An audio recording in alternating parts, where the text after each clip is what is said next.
Las lágrimas de Díaz-Canel no sirven para nada. El presidente es un enorme insatisfecho, pero no lo admite.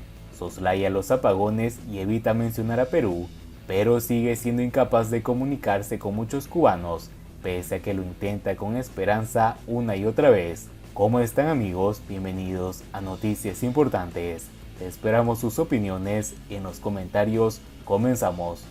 Siento una enorme insatisfacción por no haber sido capaz de lograr, desde la conducción del país, los resultados que necesita el pueblo cubano para alcanzar la anhelada y esperada prosperidad.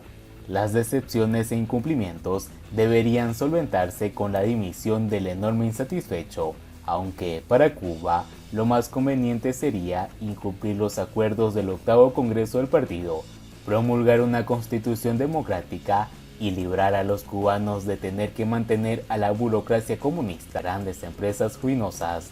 Durante las sesiones, el mandatario dijo tres verdades, dando la impresión de que volvía a la realidad tras dilatada estancia en Júpiter. Tenemos una ley de soberanía alimentaria y no hay alimentos. Vamos a aprobar la ley de fomento ganadero y no hay ganado. Y tenemos la ley de pesca y no hay pescado. Pero, ¿quiénes exterminaron los alimentos y el ganado? ¿Quiénes prohibieron las pescas en aguas cubanas? Porque los holguineros bautizaron al entonces primer secretario del partido en la provincia como Díaz Condón. ¿Por qué prohibió que los pequeños ganaderos vendieran leche en la ciudad como venían haciendo todos los días? Las dictaduras son eficaces productoras de frases que van escupiendo para contentura de jilgueros y rapsodas, pero luego llegan las amargas verdades, fruto de seguir poniendo la carretera delante de los bueyes. Discursos y leyes poseen belleza formal, pero no generan libertad ni prosperidad. Solo encandilan temporalmente a los hambreados aún creyentes.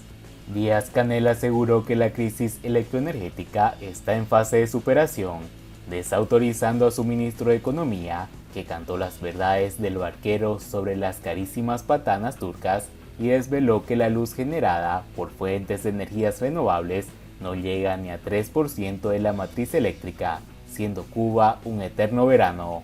Unos días antes de rendir cuenta ante la Asamblea, el mandatario anduvo fanfarroneando en Twitter sobre el autogolpe de estado de Pedro Castillo contra Perú, pero luego debió sufrir una amnesia repentina porque elogió al tirano Daniel Ortega, al dictador Nicolás Maduro, saludó a Colombia, Brasil, Argentina y al peje cobrador de México, pero no dijo ni pío de la flor de la canela.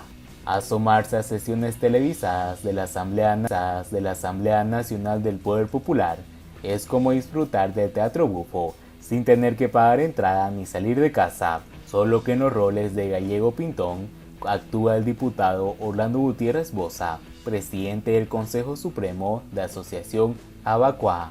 Gutiérrez Boza está en comisión de servicios en la jefatura de la Fraternidad Mestiza, tras su desempeño en las FARC, primero en el Ejército Juvenil del Trabajo y luego en la Dirección de Servicios, según la web de la ANPP, que no aclara si el próximo 6 de enero festejará con sus compañeros del SIM. USUAM es un F1, fruto del cruce de los espíritus de Mercedita Valdés y Eusebio Leal. Es muy útil al pan con na, untándolo con vaselina de la Oficoda, pero mezclándolo con llantén con la PNR y coronando sus teques con José Martí Pérez, el más antiguo militante del PCC, a juzgar por la cochillo harakiri del ñato. Tampoco es novedad en la Bamba sin Quimbombó, donde Fidel Castro fue un hábil tragaespadas, con 5 cortes de vientre. En 1959 renunció como primer ministro para tronar al presidente Manuel Urrutia y limpiar al gobierno de socialdemócratas, sustituyéndolos por pericos del PSP, a los que luego tiró por la ventanilla con el tiro al blanco de la microfacción. En 1970, los 10 millones no fueron, y como se había tiznado tanto la cara de los cortes de caña, no tuvo más remedio que reconocer que Timba cayó en la trampa. En 1987, ahora sí vamos a construir el socialismo, pero tampoco, porque llegó el compañero Gorbachov y mandó a parar. En 2005, la revolución es cambiar todo lo que debe ser cambiado, menos al 1 y al 2. En 2010, el modelo cubano el modelo cubano ya no funciona ni siquiera para nosotros, dijo al periodista estadounidense Jeffrey Goldberg y a su paisana Julia Seif, experta en relaciones exteriores.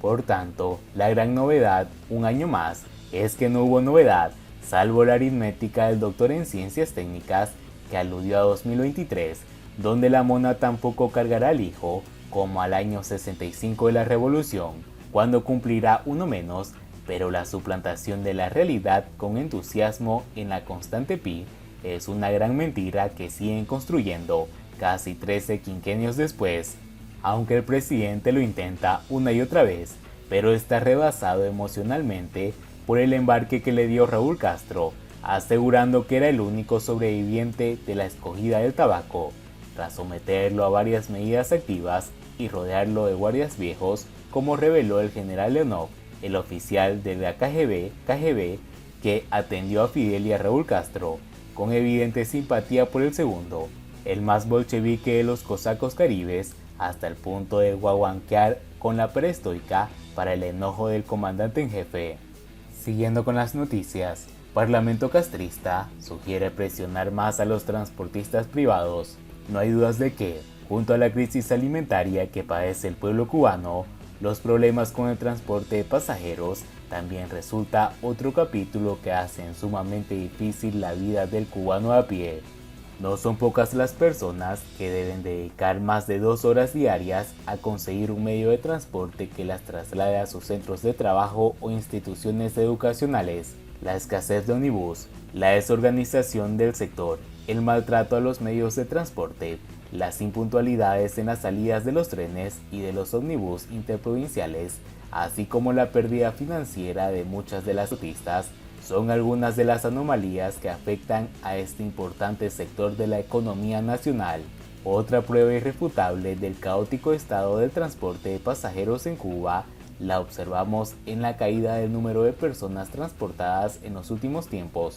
No obstante, mantenerse o aumentar la demanda de la población. Durante el quinquenio 2017-2021, disminuyó de año en año el número de pasajeros transportados en el país, incluyendo a personas transportadas en ómnibus estatales, por ferrocarril o en medios privados. Es menester destacar que los calificativos en las estadísticas como medios alternativos, coches, bicitaxis y autos privados siempre encabezaron las transportaciones en todos los años del referido quinquenio. Por ejemplo, en 2021, los medios alternativos transportaban a 175 millones de personas, los ómnibus urbanos estatales, los que transitan en las ciudades y en los pueblos del país, transportaron a 148 millones de personas, mientras que los trenes solo transportaron a 1,5 millones de pasajeros. Y la tendencia en la transportación de medios alternativos, en especial los choferes privados, los boteros, tiende a crecer, después de alcanzar alrededor del 23% de transportaciones en algunos de los años del quinquenio 2017-2021.